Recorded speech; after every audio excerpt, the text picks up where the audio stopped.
আসসালামু আলাইকুম everyone, welcome back to my channel. আমি আজকের পর্বে তৈরি করে দেখাচ্ছি চট্টগ্রামের ঐতিহ্যবাহী শিমের বিচি দিয়ে রুই মাছের একটা মজাদার রেসিপি। শিমের বিচি দিয়ে রুই মাছের এরকম মজার একটা রেসিপি থাকলে আর কোনো কিছুরই প্রয়োজন পড়ে না। খুব কম সময়ের মধ্যে একদম সহজ উপায়ে রান্নাটা করে দেখাবো। তো এরকম মজার মজার রেসিপি পেতে আমার চ্যানেলটিকে এখনও যারা সাবস্ক্রাইব করেননি, চ্যানেলটিকে সাবস্ক্রাইব করে নিয়মিত চ্যানেলের সাথে থাকবেন। আজকের রেসিপিটা করার জন্য এখানে আমি হাফ কেজিরও একটু বেশি হবে শিমের বিচি পরিষ্কার করে ধুয়ে নিয়েছি আর নিয়েছি মাঝারি সাইজের 5 পিস রুই মাছ। অবশ্যই মাছটাকে লেবুর রস হালকা লবণ দিয়ে ভালো করে ধুয়ে নিতে হবে। এখন আমি পাস্তা ভাজার জন্য মাছগুলোকে ম্যারিনেট করে নিচ্ছি। দিয়ে দিচ্ছি সামান্য পরিমাণে লবণ আর সামান্য পরিমাণে হলুদ দিয়ে ভালো করে মাছগুলোকে মেখে নেব। মাছগুলো ভালো করে মাখানো হয়ে গিয়েছে। এখন চুলায় একটা প্যান বসিয়ে দিয়ে দিচ্ছি পরিমাণ মতো সরিষার তেল। আমরা জানি মাছ ভাজার পূর্বে কিন্তু তেলটাকে একদম ভালো করে গরম করে নিতে হয়, তা না হলে কিন্তু মাছটা নিচে লেগে যাবে। আমিও সেম ভাবে তেল ভালো করে গরম করে একে একে মাছগুলোকে দিয়ে দিলাম। যেহেতু মাছগুলো আবার রান্না করব, সেজন্য আমি বেশি কড়া করে ভাজবো না, হালকা ব্রাউন কালার করে ভেজে নেব। মাছের এক পাশ কিন্তু ভাজা হয়ে গিয়েছে। এখন আমি একে একে সব মাছগুলোকে উল্টিয়ে দিয়ে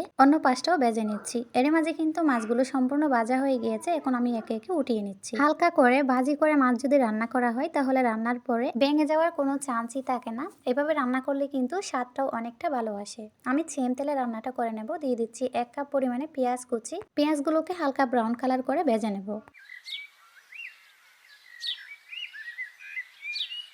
পেঁয়াজগুলো ভাজা হয়ে গিয়েছে। এ পর্যায়ে এসে আমি দিয়ে দিচ্ছি 1 কাপ পরিমাণে টমেটো কুচি, 1 টেবিল চামচ জিরা বাটা, 1.5 টেবিল চামচ আদা রসুন বাটা, দিচ্ছি উঁচু করে 1 টেবিল চামচ শুকনা মরিচের গুঁড়া আর দিচ্ছি পরিমাণ মতো হলুদ আর লবণ। এখন আমি কোনো পানি ইউজ করব না। টমেটো কুচিটা একসাথে দিয়ে দেওয়ার ফলে এটা যতটা সফট হয়ে আসবে ততক্ষণে কিন্তু পানিটাও বের হয়ে যাবে, তাই আলাদা করে কোনো পানি ইউজ করার প্রয়োজন নেই। এভাবে আমি সম্পূর্ণ মশলাটাকে কষিয়ে নেব। এখন আমি ঢাকনা দিয়ে অপেক্ষা করব যতক্ষণ না পর্যন্ত টমেটোটা একেবারে সফট হয়ে আসতেছে। দেখুন মশলাটা কত সুন্দরভাবে কষানো হয়ে গিয়েছে এবং টমেটোটাও কিন্তু একেবারে সফট হয়ে গলে গিয়েছে। এই পর্যায়ে এসে অ্যাড করে দিতে হবে শিমের বিচি। শিমের বিচিটা সম্পূর্ণ দিয়ে আমি মশলার সাথে ভালো করে মিশিয়ে নেব।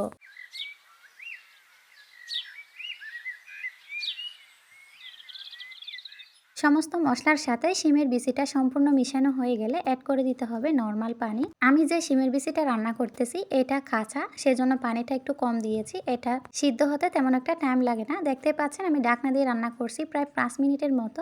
রান্নাতে সুন্দর একটা ব্লক চলে আসছে। এখন আমি দিয়ে দেব ভেজে রাখা একে একে মাছের টুকরাগুলো। মাছের টুকরাগুলো একে একে বসিয়ে দেওয়ার পর কিন্তু নাড়াচাড়া করে যাবে না। আমি মাছগুলো দেওয়ার পরে আরেকটু ঢাকনা দিয়ে অপেক্ষা করব 2 থেকে 3 মিনিটের মতো। ততক্ষণে নিচের পাশটা একেবারে সফট হয়ে আসবে।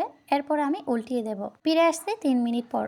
এখন আমি মাছের টুকরাগুলো একে একে উল্টিয়ে দিচ্ছি। এভাবে মাছ রান্না না করলে একবার হলো ট্রাই করে দেখবেন বাসায়, এটা খেতে কিন্তু অসাধারণ হয়। মাছগুলো উল্টিয়ে দেওয়ার পর এখন ঢাকনা দিয়ে আমি পুরনো রান্না করে নিলাম হালকা তাপে 5 মিনিট। এই তো আমার রান্নাটা পুরোপুরি ডান। শিমের বীজটা আমি একটা হাতে নিয়ে দেখাচ্ছি কতটা সুন্দরভাবে সফট হয়ে গেছে। এখন আমি উপর থেকে পছন্দ মতো ধনিয়া পাতা অ্যাড করে চুলাটা অফ করে দিয়ে ঢাকনা দিয়ে রেস্টে রাখবো 5 মিনিটের মতো। এরপরে পরিবেশন করব। দেখতে পাচ্ছেন রান্নাটা একেবারে তকতকে হয়েছে, কালারটা কতটা সুন্দর আসছে আপনারা দেখে বুঝতে পারছেন। শিমের বীজ দিয়ে রুই মাছের এই রেসিপিটা অসাধারণ হয় খেতে। আপনারা বাসায় ট্রাই না করলে কিন্তু বুঝবেন না। এই শীতের সিজনে একবার হলেও বাসায় ট্রাই করে দেখবেন আর আমাকে কমেন্টস করে জানাবেন আপনাদের কাছে রান্নাটা কেমন হয়েছিল। এভরিওয়ান, আমার আজকের রেসিপিটা আপনাদের কাছে কেমন লাগছে কমেন্ট সেকশনে জানাতে কিন্তু ভুলবেন না। আজকের মতো এখানে বিদায় নিচ্ছি। চলে আসবো নতুন কোনো রেসিপি নিয়ে। সে পর্যন্ত ভালো থাকবেন সবাই। আল্লাহ হাফেজ।